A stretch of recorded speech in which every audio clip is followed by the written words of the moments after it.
I never thought I'd be the kind of man to share my personal life on Reddit, but tonight, I can't hold it in anymore. My hands are still trembling as I write this. For 5 years, I believed I was the living kind of love people spend their whole lives searching for. My wife was my peace, my home, my best friend. Every morning began with her smile, and every night ended with her voice whispering, "I love you." But love has a cruel way of hiding its cracks. It started small, late replies, hushed phone calls, moments when her eyes looked through me instead of at me. I told myself it was stress, that every marriage had its rough days. I wanted to believe her. I needed to believe her. Then one night, the truth hit me like a blade to the chest, and the woman I thought I knew turned into someone I didn't recognize.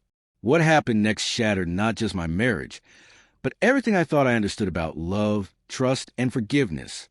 When I first met Anna, it felt like the universe had finally done me a favor.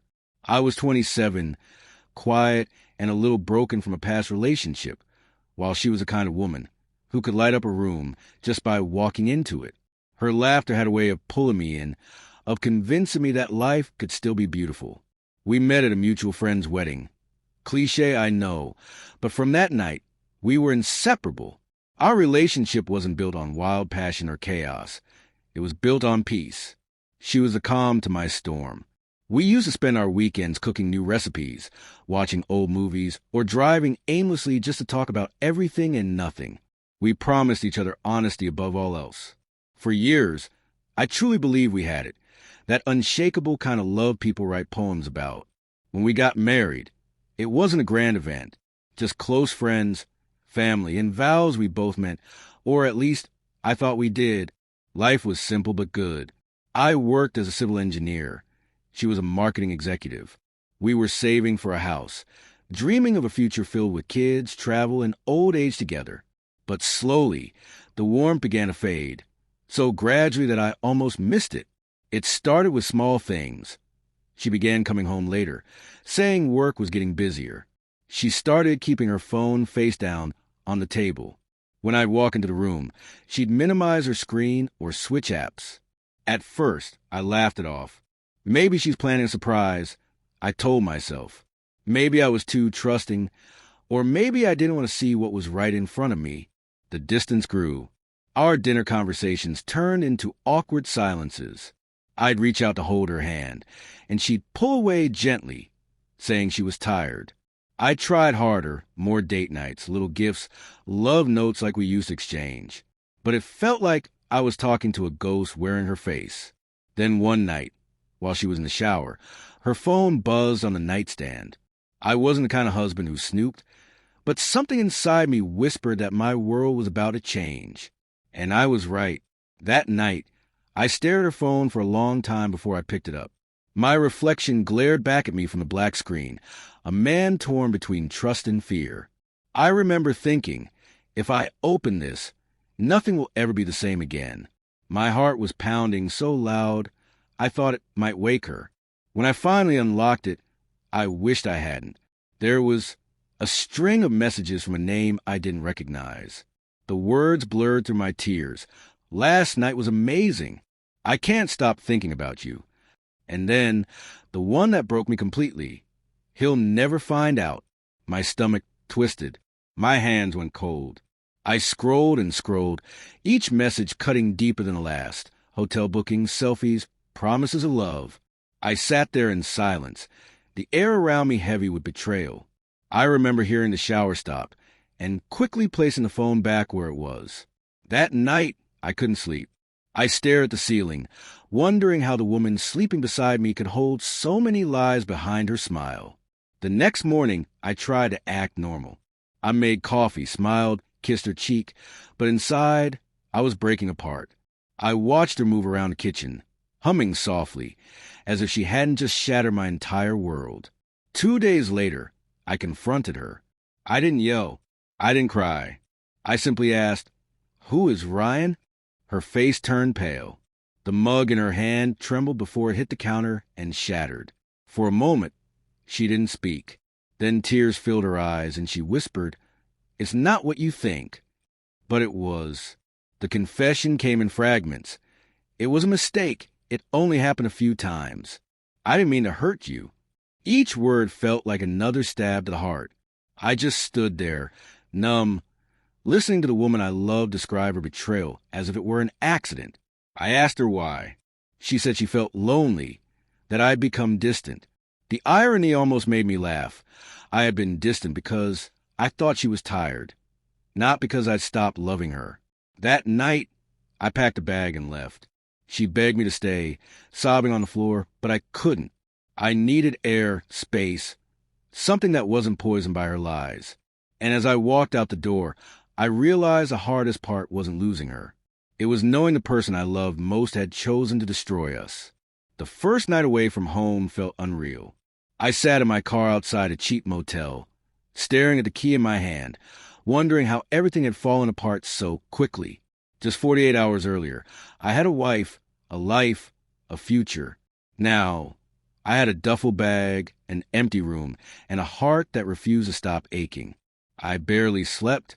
Every time I closed my eyes, I saw her face, her tears, her trembling lips, her desperate apologies. For years, I thought her eyes were the safest place in the world. Now, they were the reason I couldn't breathe. She texted me nonstop that night. Long paragraphs filled with apologies, promises to change, declarations of love. "Please, don't give up on us.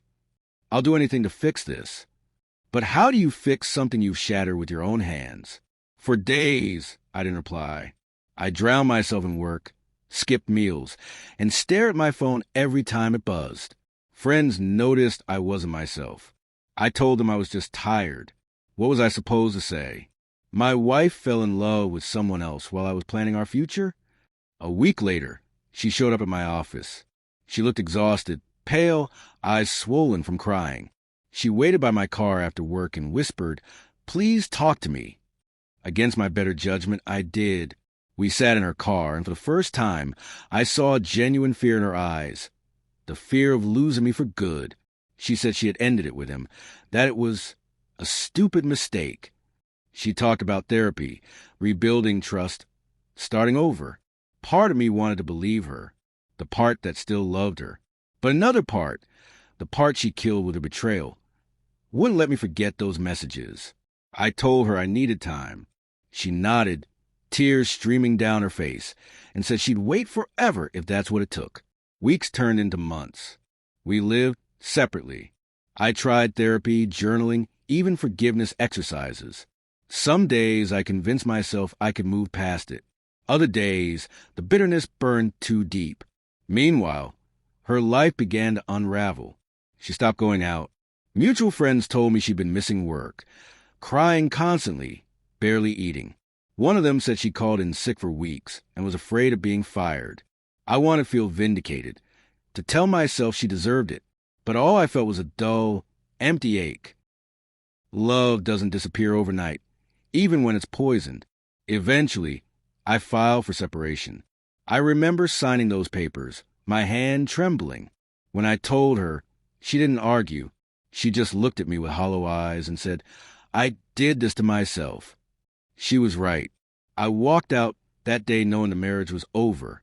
But what I didn't know was that her real punishment hadn't even begun, because losing me was only the beginning of what life was about to take from her. A few months after I filed for separation, I stopped hearing from Anna altogether. No texts, no calls, nothing. Part of me was relieved. I thought maybe she'd accepted the reality and was moving on. But another part of me, the part that still cared despite everything, wondered if she was okay. One evening, while grabbing dinner with a mutual friend, her name came up. I didn't ask about her, but my friend sighed and said, "She's not doing well, man." According to him, she'd lost her job. She'd stopped showing up to work after a breakdown during a meeting. They said she'd been crying uncontrollably, apologizing to no one in particular. When HR reached out, she never responded. She'd shut everyone out, even her family. I listened in silence, feeling a strange mix of anger, pity, and disbelief. This was the woman who once had everything together, confident, radiant, unstoppable.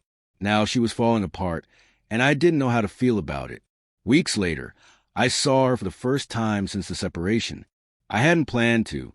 I was dropping off some mail that had been sent to my old address. She opened the door, and for a second, I didn't recognize her.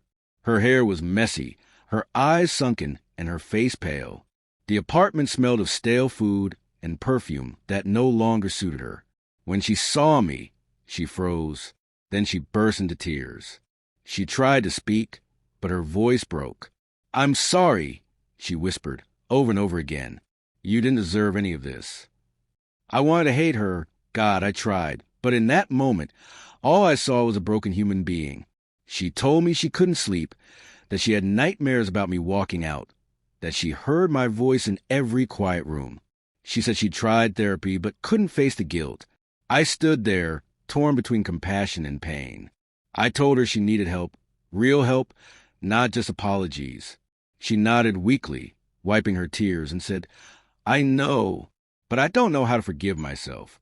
For a long moment, we just stood there in silence. Two people who had once shared everything, now strangers united only by regret. Before I left, she said something that has stayed with me ever since. "You were the only person who ever truly loved me, and I destroyed that." I didn't respond. There was nothing left to say. That night, I sat in my car and cried for the first time in months. Not because I missed her, but because I realized that forgiveness isn't always about the other person. Sometimes it's about freeing yourself in the weight of what they did. A few weeks later, I heard she had checked herself into a mental health facility. I never visited. I didn't need to. By then, I understood something painful but true. She wasn't being punished by me or by life. She was being punished by her own conscience. And that's a sentence no one escapes from. Time has a strange way of healing and haunting you at the same time.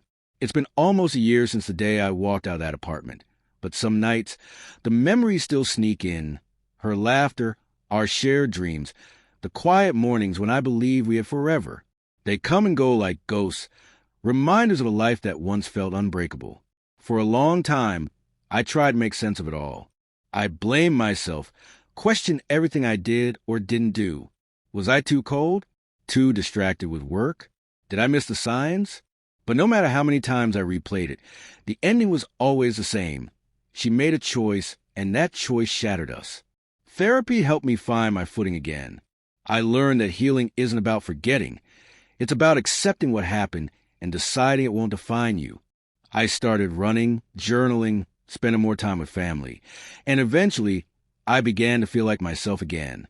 The pain didn't vanish overnight, but became bearable, like an old scar that still aches when it rains. Sometimes people ask if I'd ever take her back if she recovered, if she became the woman I once knew. The answer is no, not out of anger, but out of peace. Love built on lies isn't love. It's a slow poison. And once you taste betrayal, you can't ever go back pretending it's sweet. I don't hate her anymore. I don't wish her harm. In a strange way, I even hope she finds peace someday. Because as much as she destroyed me, she destroyed herself even more. She's living proof that guilt could be a prison far worse than loneliness. Looking back now, I realize I didn't just lose a wife. I lost a version of myself who thought love alone could save everything. But I also found something stronger in the wreckage. Self-respect, clarity, and the courage to walk away when staying meant losing myself completely. If there's one thing this whole experience taught me, it's that closure doesn't always come from an apology. Sometimes it comes when you finally stop waiting for one. She broke my heart, yes, but in a way, her betrayal forced me to rebuild it stronger. Not for her, not even for revenge, but for me.